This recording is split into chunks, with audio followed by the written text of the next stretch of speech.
Le café au Ravito est vraiment un relais pour cyclistes. Il existe à cause de la piste cyclable du parcours d'Aisance. Toute la nourriture et tout le menu, en fait, est conçu en lien avec les besoins d'un cycliste. Alors, santé, pas trop gras, assez d'énergie, pas trop de sucre, mais juste assez.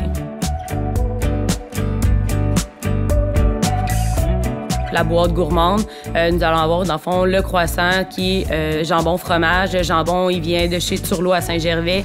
Puis ensuite, les tomates vont venir aussi de Pintendre, dans le fond, de notre jardin. Puis par la suite, on va avoir Camerise Saint-Philippe, une entreprise qu'on aime vraiment beaucoup travailler avec eux. On les visite à chaque année aussi. Puis celui-là, dans le fond, on l'introduit dans le scone, là, dans la boîte.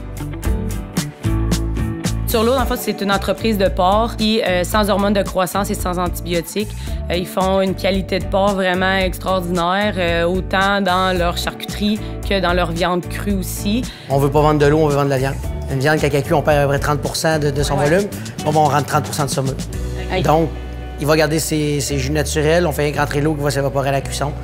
Ce qui fait que c'est un jambon qui va être aussi savoureux puis aussi soutenant. On en mange beaucoup moins pour être comblé, disons.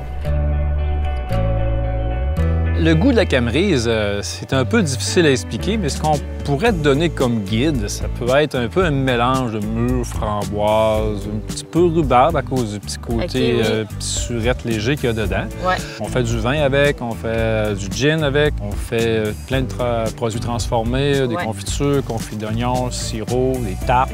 Ça donne un goût assez particulier que les gens ne sont pas habitués.